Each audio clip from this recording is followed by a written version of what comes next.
Hello, everybody. My name is Matthew Salter. I, uh, I represent a few shops here in upstate New York. I just wanted to do a quick video because recently I've been doing a lot of the FDA registrations for various companies, including my own, and I just wanted to shed some light on the newly revised guidance that they dropped on Friday. Um, so I'm going to make this short and sweet, just basically outlining the process of everything and briefly explaining what they said. So, as we all know, before Friday, we were under the assumption that when we uploaded all of our SKUs to the spreadsheet and put it into the FDA furl system, that we had to upload a label for every variation possible. So, I mean, this would mean if you have 4,000 variations of e-liquid, between your flavors, your bottle size, your nic level, your VGPG ratios, then you would actually have to upload a label to kind of portray all of those variations, which was very long and tedious. What they actually released on Friday is they made the statement that you could kind of use two blanket labels. And what they mean by blanket labels is they want you to separate all the 0 milligrams from everything else. So, and the other part of that is a blanket label. And by a blanket label, what I mean is just your generic background. Um, well, it doesn't have to be generic. I mean, whatever your label background is. Well, let me see here. We'll take Gummy Beast for instance. So essentially, what would happen is it would just be the background, and instead of having like the flavor white gummy, they would it just says flavor here, and then for nicotine it just says X% nicotine. For VGPG it says XX% PG, XX% VG. And I'm going to show you the process of how to do this using my company's house labels.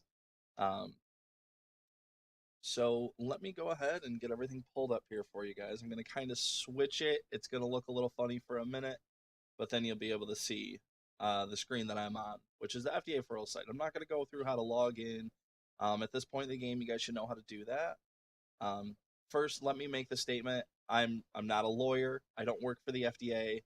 I'm simply part of an e-liquid manufacturing company and kind of a compliance guy in that aspect. And this is how I found out how to do it. Because I searched for a long while on Friday to figure out how to get this done the new way, and it took me till yesterday to figure it out. So I figured I'd make a quick video that just let's just call it newly revised guidance for dummies. Makes sense, right? So let's see here. All right, so I'm going to pull up the FDA website here. And now, firstly, what you have to do is you have to upload your spreadsheet with your SKUs, and you can get that right off after you file your manufacturing facility with the FDA using the furl site. There'll be a little link for a PDF file that you can open up in Excel that'll show you it's the spreadsheet you need to use. So you complete your spreadsheet, and the easiest way I found to do this is you go ahead, you upload your spreadsheet, you upload, and then you submit it. So right off the bat, you're going to upload your spreadsheet and submit it. I log out and log back in. I found that's the best way to get it to kind of pick up quickly that you already submitted it. And then you're going to come to this, you'll end up coming to it's called TRLM home right here. And you're going to have a few more options over on the side.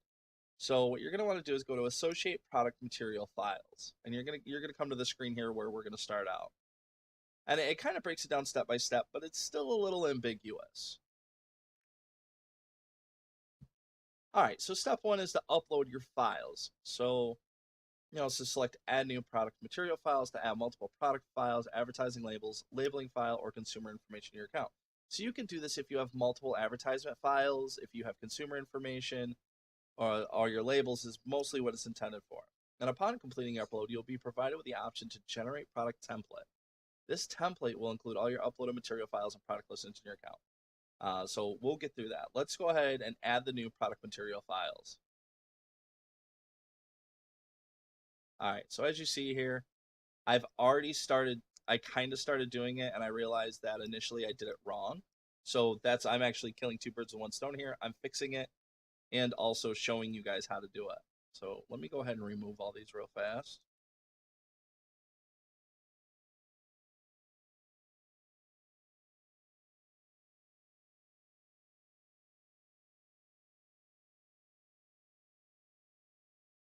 And the process is actually even much more simpler than this. I didn't need to actually upload all those labels. Okay, so we got them all deleted. Now it'll tell you what type of file types are accepted, and it's the same as when you're uploading your files before. If you're uploading your labels individually, it's the same file types. The best and easiest file type to use is JPEG. It's very lightweight, it meets all the requirements, and the clarity is pretty good. So we're going to go to Add Files. So as you can see here, I have a 0 milligram label and a blanket label. So what I'm going to do is I'm going to go ahead and click the 0, add another file, click the blanket, boom, start upload. You'll see a little percentage here, and it says this is successfully uploaded, so it's fairly quick. So I'm going to hit save and upload. Okay, so now you see it says click the continue button to return to the associate product materials file section where you can generate your Excel file using the generate product template. This is kind of the best part of the system. The entirety of the system is they finally put step-by-step instructions down for something. All right, so now we're going to go step 2. Click on the Generate Product template to download your Product Material Association template. To use the already generated template, please click the download link in the action column below. In the downloaded template, make edits to associate the files to the product listing. Okay, so we're going to go to Generate Product template. And what you'll notice is it's going to pop up a download down here. And once that's open, you just click it. All right, so here is the secondary spreadsheet.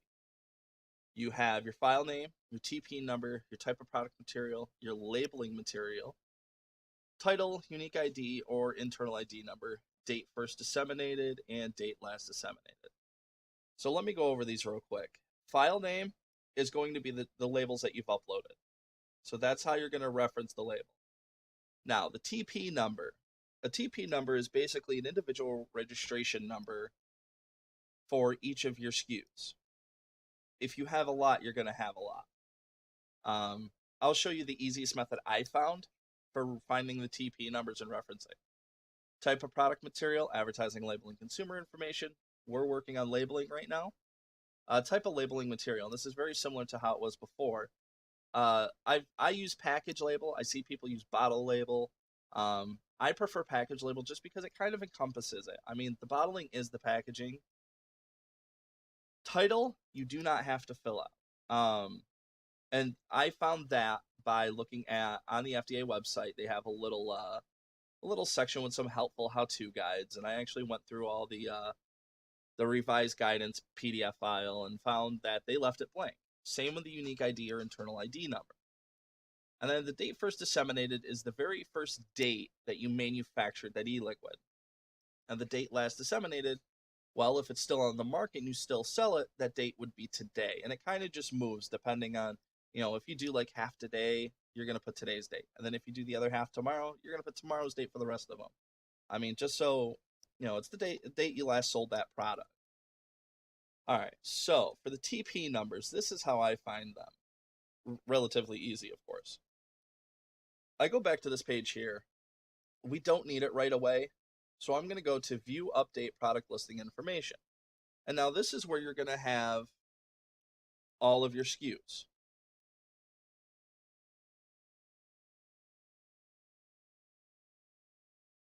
Of course, the lovely processing screen of the FDA furls website. If you've done enough of these uploads, you've probably seen, once in a great while, they'll add a third S in there. It's kind of funny to notice. And since it is so late in the registration game, I mean, we only have till September 30th. If you're uploading products right now, you're going to get this a lot more because there's going to be thousands of manufacturers trying to upload. So you got to kind of bear with the system a bit. All right, so total SKU count for my manufacturing was 589. So what I have to do is I'm going to go to the page where our house juice starts.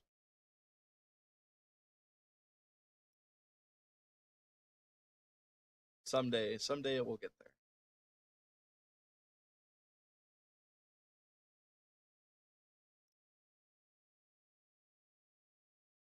There we go. Now we're seeing some.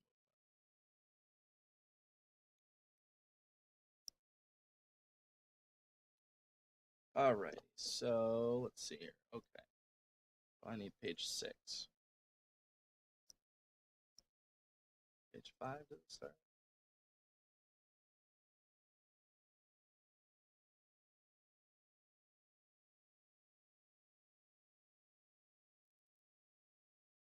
Gotta love how slow the site is right now.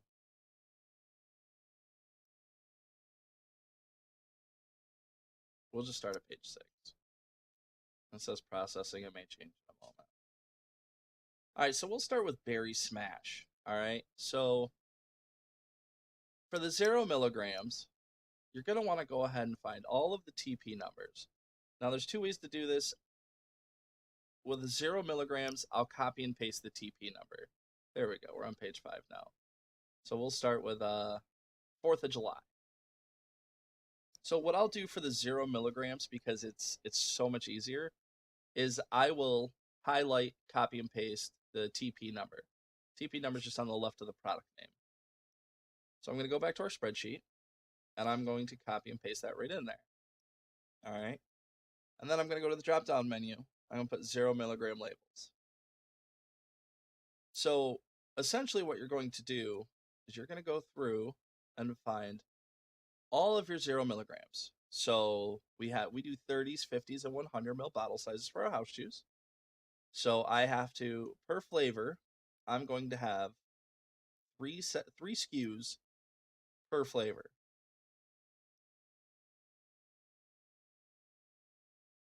All right. And the easiest way to do this is to just go ahead, get all your 0 milligram TP numbers in the column first. Because with the Excel, if you see this little square over here, you get it to go to the plus sign, you can just drag and drop and it'll autofill.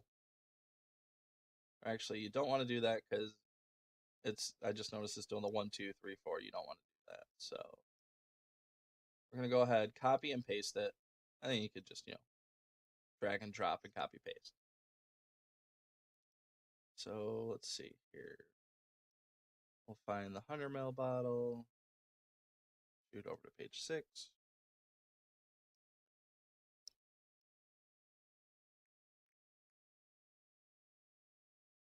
This does take a bit of time.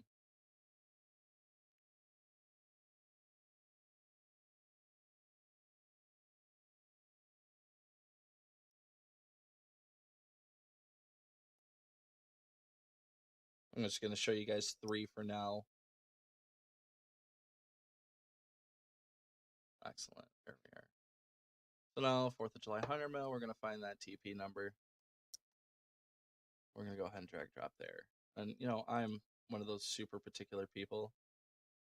I just like my formatting to be correct. I like it straight down the middle. All right, so type of product material would be labeling.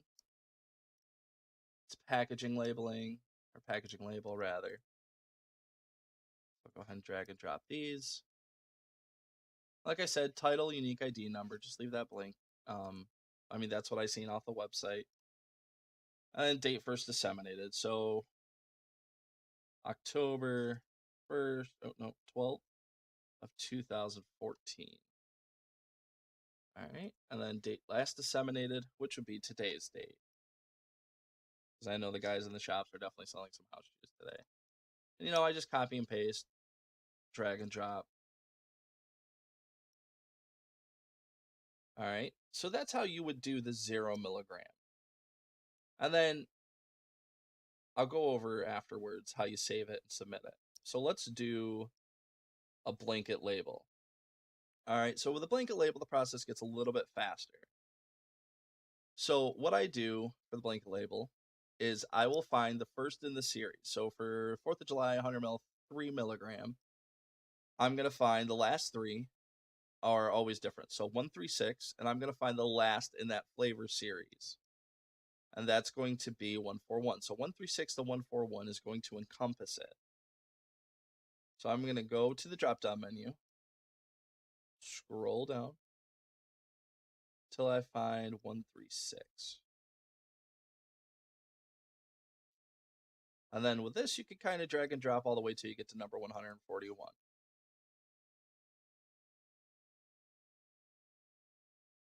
And once again, make sure you copy and paste this, just because if you don't, it's going to go in an ascending or descending order unless you change that on the Excel programming itself.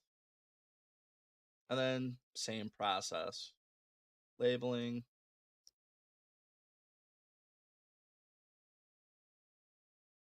package label, so on and so forth, your date first disseminated, date last disseminated. Okay, so once you have all of this finished and you have your all of your TP numbers referenced and all of your labels on there and the product material filled out, the labeling material, the date first disseminated and date last disseminated filled out, what you're going to do is you're going to file and save as. I suggest the way I do it is my initial spreadsheet with the SKUs is I named it, my company's name, registration 1. And then this I named company's name, registration 2. So you go back over here and you go back to your associate product materials file.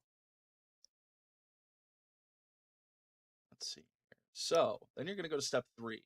Make product material associations. You can upload the updated template using the upload product material associations option. So you're going to choose your file, you're going to go in, and you're going to find, where you saved it, and then you're going to hit upload. Once it uploads, it'll give you an error message if maybe you messed something up. As long as everything's fine, it's going to say, it was approved or it was submitted. And then you're going to come down here, and normally there'll be a box that pops up, and it's going to say, continue to submit. Once you do that, very easy peasy, just like if you've already submitted one, it's going to ask you to fill out, double check your personal information, name, telephone number, manufacturing address. It's going to make you click a box just to say, hey, I agree fully that I did this, and then it's right to the best of my knowledge. And that's it. I'll say 2 things regarding this. It's a lot easier to use this method if you have house juice labels. Excuse me. Or even if your label backgrounds are the same for all of your products, this is way easier. It takes a little bit of time, but not as much time as sitting there and uploading every single label to every single SKU. If you have a lot of product variation and this easy road, so to speak, may be a bit more harder to do and more time consuming than just sitting there and uploading every single file, every label. So you kind of get 2 avenues to get things done. If you have, I would definitely utilize this for, say, half my spreadsheet was the same label, and then the other half of the spreadsheet was separate labels. I would do this for the same labels, and then you can still go in and upload individual labels. I actually did that yesterday, so that does work as well. And that's really all there is to it for the newly revised guidance. Let me bring us back here. Screen's gonna look a little funny again for a moment. But yeah, that's the whole process. It's fairly easy. It's not too difficult. Like I said, I'm not a lawyer. I don't work for the FDA. I'm just kind of a guy who's figured this out as he went along. So don't take my word for gold. This is just what's worked for me. It's very important that I say that. It's what's worked for me. Everything to me seems like it's taking hold. It's submitting properly. I mean, I've done the registrations where I've uploaded every label, and I'm having the same effect at the end of the road where it says submission complete. You're good to go. Everything's straight. If you guys do have any questions, feel free to reach out to me on Facebook. I'm usually on. I have a ton of registrations to work on, so I'm usually awake till the wee hours of the morning. Thanks for watching. Have a great day, guys.